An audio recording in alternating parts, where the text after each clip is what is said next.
of the greatest, harkening back to an era in Washington where they had class and where they won over and impressed both sides. I'm talking about Joe Lieberman, right here, of course, the former vice presidential candidate. And I'm thinking of you, Senator. I'm thinking of what's going on at Capitol Hill and this whole nuclear option and all that, and that it's going to sour everything forever. What do you think of that?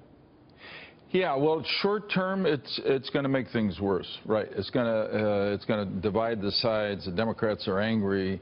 Republicans are angry that the Democrats forced them to do this. I mean, are you surprised Democrats went to the degree they did? I mean, I know the genesis for this, right? But that they didn't obviously the way Merrick Garland was treated. They also say it's very different of what Harry Reid did about cabinet appointments that were stymied. They said under Barack Obama, by Republicans, that this was a very different matter. That they went through with this, knowing the repercussions of this and how likely it is now Donald Trump could appoint some generational justices, maybe at least a couple more. Right. Yeah, practically speaking, I'm surprised that the Senate Democrats basically went through with this. I understand the emotion. They're not sure about Judge Gorsuch, but it's pretty hard to find something you can grab onto in his record or his testimony before the Judiciary Committee that leads you to say, this guy will be an awful Supreme Court justice. Quite the opposite. I think the base of each party is winning the day. Well, so when some of these Democrats were told, you know, you go ahead and vote for this guy, we're going to primary you. That's right. That did happen. Similar members, you know, conservative voters, if you go ahead and vote for, you know, this, we're going to primary you. So they've locked into these extreme positions. Right? Yeah, this is really the heart of what's wrong with our system now. Now, it takes courage because the senator's got to say, hey, you know, you got to judge me, and the people of my state will judge me across the board, not on this one vote. Incidentally, the reason I'm surprised Democrats have done this is exactly what you said. We're now down to a 51-vote requirement, so President Trump, next time there's a vacancy in the remainder of his presidency, he'll go hard right. He can go hard right. It's up to him. He may decide not to. He may go with somebody like Judge Gorsuch. But then all he's got to do is get 51 votes among the Republicans, and the Democrats are out of it.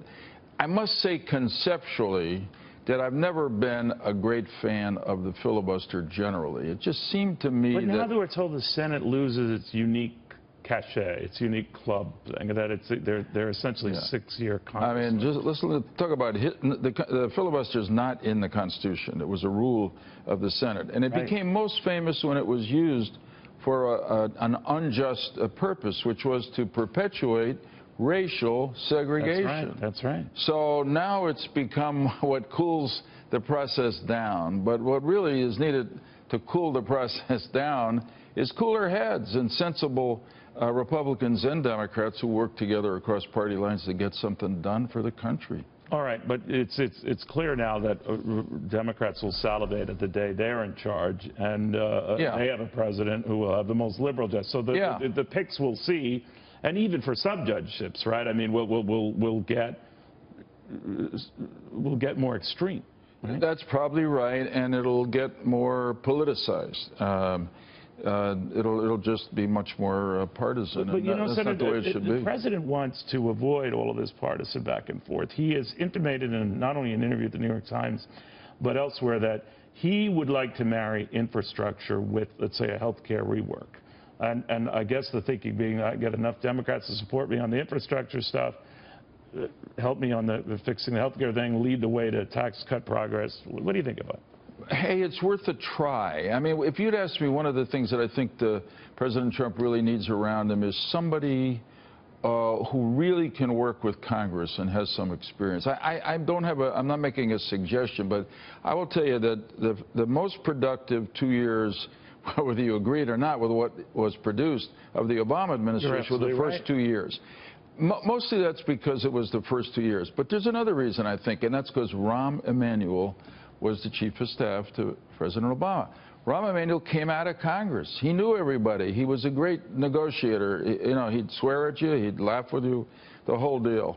That's not there. I think there were 2 more years that were more productive than that. You do. And I think they were the years that Bill Clinton had to work with Newt Gingrich. Oh, no, that's the best. I'm talking about the 8 years of the Obama administration. Right. Oh, I mean, this was this gives you some hope that it can happen again, because when you think about it, the original gap between President Clinton and Speaker Gingrich seemed impossible to bridge, and yet they did. Now, they were both... Do you think these two sides can talk and cooperate?